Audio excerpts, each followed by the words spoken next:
Hello बच्चों, BPSC विद्यापीठ में एक बार पुनः आप सभी का स्वागत है। जैसा कि मैंने आपको बताया है कि मैं उपयोगी सामग्रियों के साथ आपके समक्ष उपस्थित होता रहूंगा और अभी मैं प्रतियोगिता परीक्षा से संबंधित एक बहुत ही महत्वपूर्ण टॉपिक की चर्चा कर रहा हूँ, मूल अधिकार, फंडामेंटल राइट्स।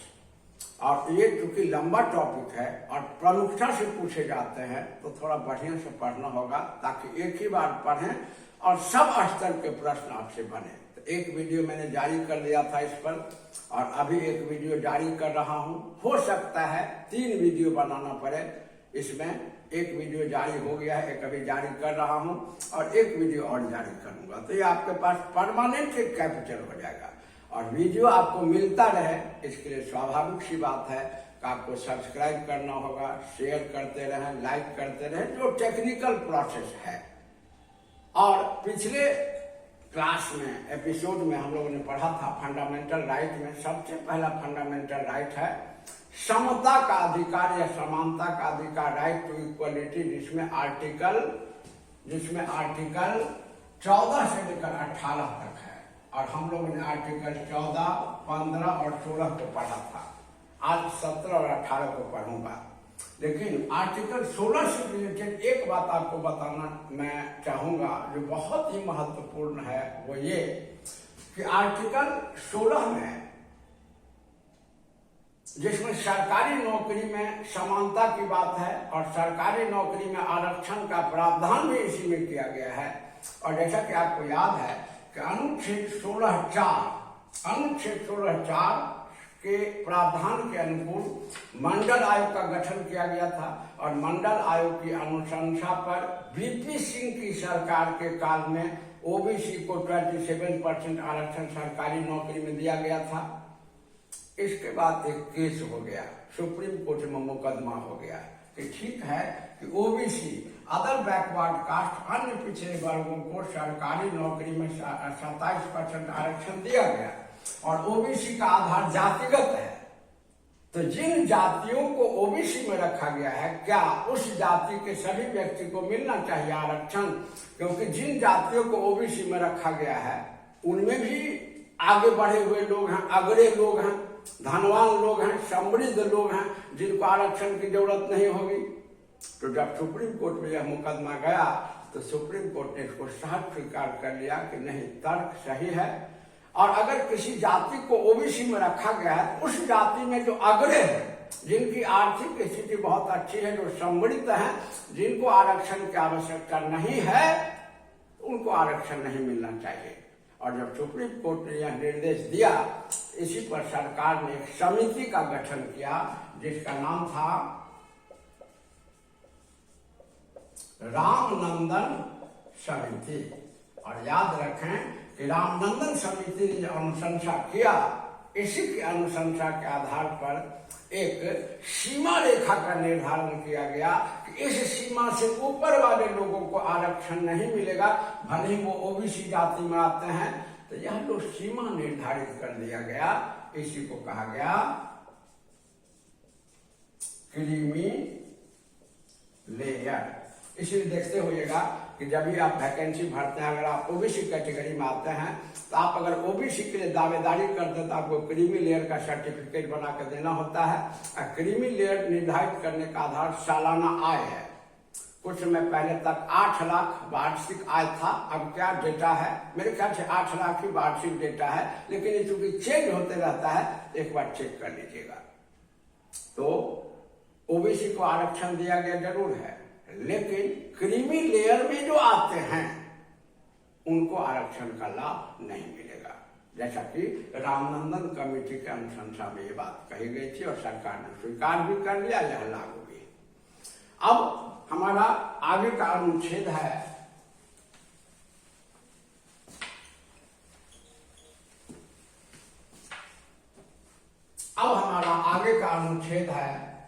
अनुच्छेद 17, जिसका शीर्षक है अस्पृश्यता का अंत। देखिए, मूल अधिकार एक व्यापक व्याख्या है और हमारे समाज को कमजोर करने वाला एक बड़ा ही प्रबल तत्व, आज से नहीं, फ्रॉम वेरी बिगिनिंग, इतिहास के आरंभिक काल से ही आप देखेंगे कि समाज में छुआछूत की भावना काफी प्रचलित है। तो छुआछूत को अस्पृश्यता कहा जाता है तकनीकी रूप से, और संविधान का अनुच्छेद 17 कहता है कि समाज में छुआछूत को प्रश्रय देने वाले व्यक्ति दंड के भागी होंगे। अगर कोई व्यक्ति छुआछूत को आगे बढ़ाते हुए पाए जाएंगे तो वो दंड के भागी होंगे, और छुआछूत पर दंड देने से संबंधित प्रावधान का निर्माण 1955 में संसद द्वारा कर दिया गया छुआछूत अधिनियम।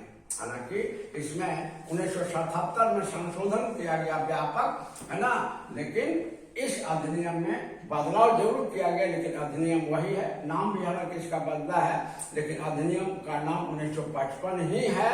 और इसके आधार पर अगर कोई व्यक्ति भी छुआछूत को प्रश्रय देते पाए जाएंगे तो वो दंड के भागी होंगे, ऐसा हमारा अनुच्छेद 17 कहता है।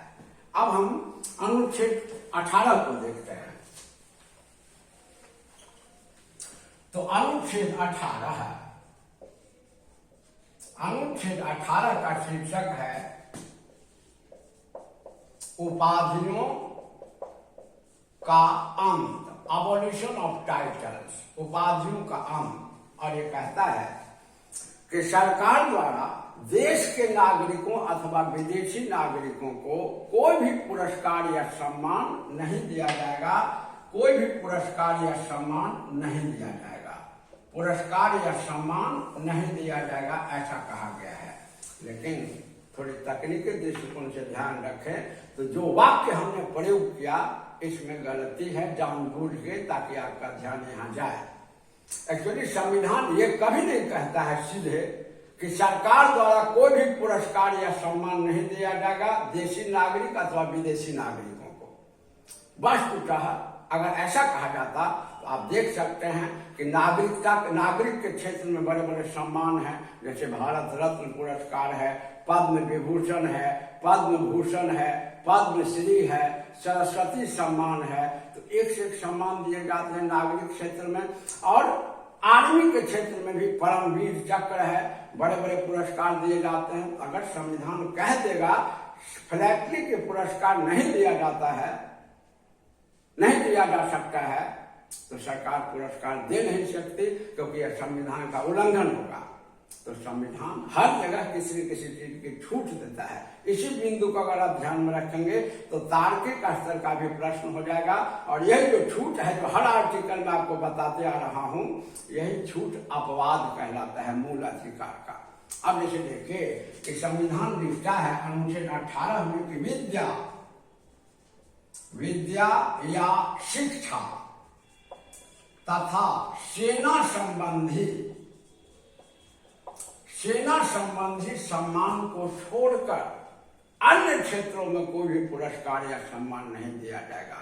अर्थात अपना संविधान विद्या या शिक्षा तथा सेना संबंधी क्षेत्र में पुरस्कार देने की अनुमति देता है, क्योंकि इन क्षेत्रों में अगर पुरस्कार दिया जाए तो इनका उत्साह बढ़ता है और देश में शिक्षा का विकास होगा और सैनिकों में उत्साह बढ़ेगा, जो राष्ट्र की रक्षा के लिए अधिक से अधिक तत्पर होंगे, अधिक से अधिक प्रोत्साहित होंगे। तो जितने भी पुरस्कार दिए जाते हैं नागरिक क्षेत्र में, सिविलियन एरिया में, सब शिक्षा से संबंधित है या विद्या से संबंधित है। और आर्मी क्षेत्र में जितने भी पुरस्कार दिए जाते हैं सब वीरता से संबंधित पुरस्कार होता है और संविधान इसकी अनुमति देता है। तो याद रखिए कि अनुच्छेद 18 कहता है कि सरकार द्वारा विद्या या शिक्षा तथा सेना संबंधी सम्मान को छोड़कर अन्य क्षेत्रों में कोई भी पुरस्कार या सम्मान नहीं दिया जाएगा। और अनुच्छेद 18 में दो बातें कही गई हैं, एक तो ये कहा ही गया है और दूसरा जो बहुत ही महत्वपूर्ण चीज है, एक ये बात कही गई है और दूसरा जो बहुत ही महत्वपूर्ण चीज है वो ये कि कहा गया है कि भारत का कोई भी नागरिक विदेशों से कोई भी पुरस्कार या सम्मान तब तक ग्रहण नहीं करेगा जब तक कि राष्ट्रपति इसकी अनुमति ना दे दे। देखिए हमारे संविधान निर्माता बड़ी दूरदर्शी है और आगे क्या हो सकता है इनका ज्ञान उसी टाइम इनको हो गया था। इसीलिए संविधान में कुछ ऐसा भी प्रावधान बना के रखा गया जो बताएगा, जो स्पष्ट करता है कि इनके दूरदृष्टि इनकी बहुत ही प्रमुख थी। अब कोई दूसरा देश आपके नागरिक को पुरस्कार दे करके वो आपके राजनीति में या देश के अंदर मतभेद पैदा कर सकता है। इसीलिए यह प्रावधान किया गया कि भारत का कोई भी नागरिक विदेशों से कोई भी पुरस्कार या सम्मान तब तक ग्रहण नहीं करेगा जब तक कि राष्ट्रपति अनुमति ना दे दे। एक छोटा उदाहरण ले लीजिए कि जिस तरह से भारत का सबसे बड़ा नागरिक पुरस्कार है भारत रत्न पुरस्कार, उसी तरह से पाकिस्तान का सबसे बड़ा नागरिक पुरस्कार है निशान ए पाकिस्तान। और भारत के प्रथम व्यक्ति जिनको निशान ए पाकिस्तान मिला था वो हमारे पूर्व प्रधानमंत्री श्री मोरारजी देसाई थे। और दूसरा व्यक्ति जिनको पुरस्कार दी जाने की घोषणा की गई वो यूसुफ खान थे, जिनको हम लोग दिलीप कुमार के नाम से जानते हैं, जो भारतीय फिल्म जगत के एवरग्रीन और चर्चित अभिनेता रहे हैं। तो जब मोरारजी देसाई को पुरस्कार की घोषणा देने की घोषणा की गई तो राष्ट्रपति से जब अनुमति लेने गए तो राष्ट्रपति ने सहज अनुमति दिया कि हाँ जाके ले लीजिए। लेकिन जब यूसुफ खान को यह पुरस्कार देने की घोषणा की गई और ये जब राष्ट्रपति के पास गए तो इनको लेने से मना ही किया गया, क्योंकि यूसुफ खान कुछ समय तक विवादित थे और कहा जाता था कि पाकिस्तान के प्रति इनकी लॉयल्टी है। तो एक तरह विवाद था। ऊपर से अगर ये पाकिस्तान द्वारा पुरस्कार ग्रहण कर लेते तो और इस पर विवाद होता कि पाकिस्तान ने इसीलिए इनको पुरस्कार दे दिया कि ये पाकिस्तान समर्थक है। तो कोई भी राष्ट्र पुरस्कार के माध्यम से आपके देश के आंतरिक व्यवस्था में बदलाव या कोई तनाव उत्पन्न कर सकता है, इस बात की जानकारी संविधान निर्माताओं को सहज थी। इसलिए उन्होंने यह प्रावधान कर दिया अनुच्छेद 18 में कि भारत का कोई भी नागरिक कोई भी पुरस्कार या सम्मान तब तक ग्रहण नहीं करेगा जब तक कि उसे राष्ट्रपति अनुमति ना दे दे। अनुच्छेद 18 में दो बात है। पहला कि सरकार द्वारा विद्या या शिक्षा तथा सेना संबंधी सम्मान को छोड़कर अन्य कोई भी पुरस्कार या सम्मान नहीं दिया जाएगा।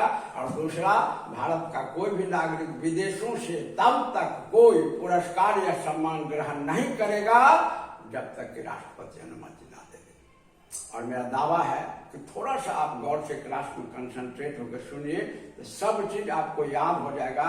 मैं जो भी वीडियो अपलोड करूंगा ये मेरा दावा रहेगा, मेरा विश्वास है कि आप सभी सुन के केवल याद कर लेंगे, केवल कंसंट्रेशन से सुने। हाँ, थोड़ा समय जरूर लगेगा अच्छे से समझने में। तो हम लोगों ने अभी एक मूल अधिकार को समझ लिया पूरी तरह से। दो मूल अधिकार थोड़ा सा ज्यादा समय लगता है समझने में। पहला समानता का अधिकार और अब जो पढ़ेंगे स्वतंत्रता का अधिकार। तो अब हम लोग दूसरे मूल अधिकार की चर्चा करते हैं।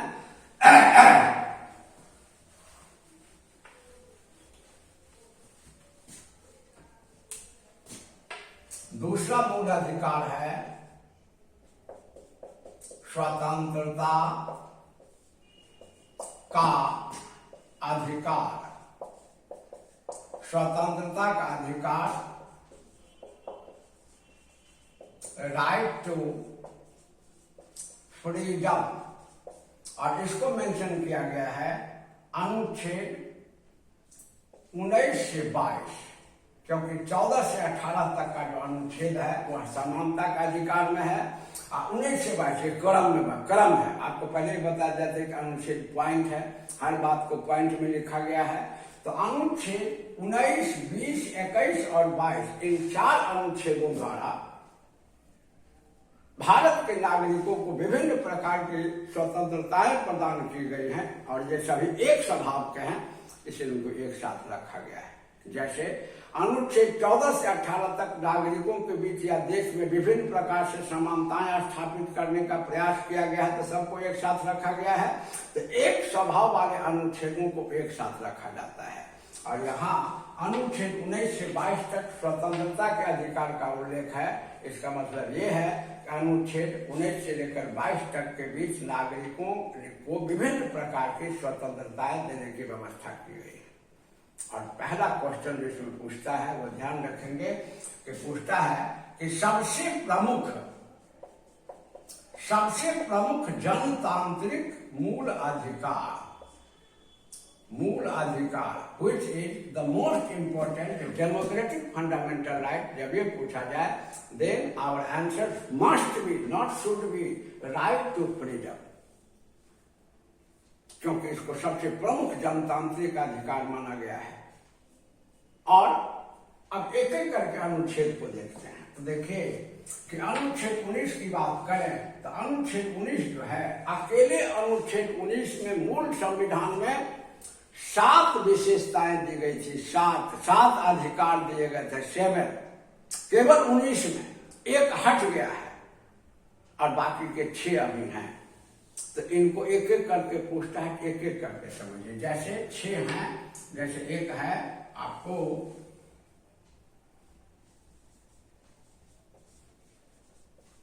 अभिव्यक्ति की स्वतंत्रता, राइट टू एक्सप्रेशन, और ये दिया गया है अनुच्छेद 19(1)(a) में, माने 19(1)(a), 19(1)(b), 19(1)(c) ऐसे करके दिया गया। लेकिन पहला वाला जरूर याद रखे, इस पर सबसे महत्वपूर्ण प्रश्न पूछे जाते हैं जो आगे बताऊंगा। दूसरा है शांतिपूर्ण निरायुध सम्मेलन का अधिकार। तीसरा है संघ अथवा संगठन या सहकारी समिति के निर्माण का अधिकार। चौथा है भारत राज्य क्षेत्र के अंतर्गत निर्बाध विचरण का अधिकार। पांचवा है भारत राज्य क्षेत्र के अंतर्गत अस्थायी निवास का अधिकार, राइट टू रिजाइड। और छठा है व्यवसाय की स्वतंत्रता। ये काफी पूछे जाते हैं, हमने शुरू में ही बता दिया कि आगे वाला टॉपिक सब शॉर्ट होता है, लेकिन ये लंबा जाता है, क्योंकि नहीं ठीक से समझने तो कोई फायदा नहीं होगा। उस शॉर्टकट से सब जगह काम नहीं चलता। कुछ टॉपिक को शुरू में ही बता दिया था जब हमने इंट्रोडक्शन दरोगा वाला दिया था, कुछ टॉपिक को ज्यादा बढ़िया से पढ़ना होगा, बाकी को सिंपली। तो जो बढ़िया से पढ़ने वाला टॉपिक है वो ये है। अनुच्छेद 19 में अकेले अभिव्यक्ति के 6 अधिकार है, उसे 7 वो था, ये भी याद रखिए। जैसे इसमें 19(1)(a), 19(1)(b), 19(1)(c) ऐसे करके है, ठीक है। और 19(1)(f) में अधिकार था कि भारत का कोई भी नागरिक धन संपत्ति को खरीद सकता है, उसको रख सकता है, उसको बेच सकता है। ये अनुच्छेद 19(1)(f) में था। और जैसा कि आप जानते हैं कि संपत्ति का अधिकार को मूल अधिकार की श्रेणी से हटा दिया गया और यह 44वां संशोधन किया गया। तो जैसे ही संपत्ति का अधिकार मूल अधिकार की श्रेणी से हटा 44वें संशोधन द्वारा, तो अनुच्छेद 31 में जो संपत्ति का अधिकार था वो तो समाप्त हो ही गया। और अनुच्छेद 19(1)(f) में जो ये बात लिखी गई थी कि नागरिकों को धन संपत्ति को खरीदने, धारण करने, उनको बेचने का अधिकार होगा, यह भी निरस्त हो गया। तो मूल संविधान में मैं जिस तरह से आपको पढ़ा दे रहा हूं, आपके लिए हर प्रतियोगिता परीक्षा में रामबाण का काम करेगा। केवल इसको गौर से सुने, टाइम दे करके। तो अनुच्छेद 19 में 7 गो स्वतंत्रता का अधिकार था, 6 गो है। अब है अभिव्यक्ति की स्वतंत्रता। अनुच्छेद 19(1)(a) ये कहता है कि भारत का प्रत्येक नागरिक अपने विचारों को स्वतंत्र ढंग से व्यक्त कर सकता है। अब यहाँ एक बहुत बड़ा प्रश्न है, क्वेश्चन पूछा जाता है कि प्रेस की स्वतंत्रता, फ्रीडम ऑफ प्रेस, तो प्रेस की स्वतंत्रता का उल्लेख, प्रेस की स्वतंत्रता का उल्लेख संविधान में कहाँ है? प्रेस की स्वतंत्रता का उल्लेख संविधान में कहाँ है? आपका आंसर होगा कहीं नहीं। Nowhere throughout the Constitution the term press has been mentioned. Nowhere. तब आपके दिमाग में होगा कि सर तो गलतियां बता रहे हैं, क्योंकि हम लोग तो पढ़ते हैं प्रेस की स्वतंत्रता अनुच्छेद 19 में है।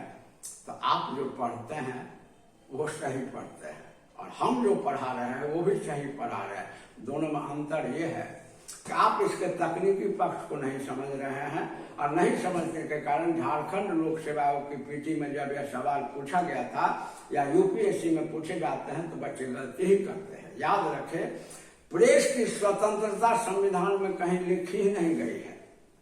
लिखा गया है अभिव्यक्ति की स्वतंत्रता, आप अपने विचार को व्यक्त कर सकते हैं। तो प्रेस क्या है? प्रेस के माध्यम से जो पुस्तकें छपती हैं, जो समाचार पत्र, जो पत्रिकाएं आती हैं, उनमें आपके विचार की अभिव्यक्ति ही है। तो प्रेस विचार अभिव्यक्ति का माध्यम है, और सबसे प्रमुख विचार अभिव्यक्ति का माध्यम आरंभ से लेकर आज तक प्रेस ही रहा है। ठीक है, आज इलेक्ट्रॉनिक मीडिया हो गया, उसका प्रभाव ज्यादा है, लेकिन अस्थायी प्रभाव प्रिंट मीडिया का ही होता है। और प्रेस पर प्रतिबंध एक ऐतिहासिक घटना रही, आपको याद होगा, vernacular press act British period में, इसीलिए प्रेस को स्पेशली पूछा जाता है। तो प्रेस शब्द का उल्लेख नहीं है, लेकिन प्रेस की स्वतंत्रता का संबंध इससे बनता है। तो जब यह प्रश्न पूछा जाए कि प्रेस की स्वतंत्रता का उल्लेख कहाँ है, तो गलती ना करें, लिखें संविधान में कहीं नहीं। और जब यह प्रश्न पूछा जाए कि प्रेस की स्वतंत्रता का संबंध किससे बनता है, तब आप आंसर लगाए अनुच्छेद 19(1)(a), क्योंकि प्रेस अभिव्यक्ति का माध्यम है और अभिव्यक्ति की स्वतंत्रता का अधिकार अनुच्छेद 19(1)(a) में है। इसके बाद अनुच्छेद 19 का है दूसरा, शांतिपूर्ण निरायुध सम्मेलन का अधिकार, है ना। यहाँ कहता है कि भारत के प्रत्येक नागरिक को सम्मेलन करने का अधिकार होगा, लेकिन वह शांतिपूर्ण हो और निरायुध माने बिना अस्त्र शस्त्र का हो। इसके बाद कहता है संघ अथवा संगठन बनाने या सहकारी समिति बनाने का अधिकार। तो जनतंत्र में नागरिक अपने उद्देश्य को पूरा करने के लिए विभिन्न संघ या संगठन बनाते हैं, गुट बनाते हैं, जिससे अपने उद्देश्य को पूरा करते हैं। इसके बाद अधिकार है राज्य क्षेत्र के अंतर्गत निर्बाध विचरण का अधिकार। संविधान लिखता है कि भारत राज्य क्षेत्र के अंतर्गत भारत के प्रत्येक नागरिक को निर्बाध और स्वतंत्र ढंग से विचरण करने, घूमने फिरने का अधिकार है। और अनुच्छेद 19 का 6वां कहता है, ये 5वां कहता है कि भारत राज्य क्षेत्र के अंतर्गत अस्थायी निवास का अधिकार, यानी भारत का प्रत्येक नागरिक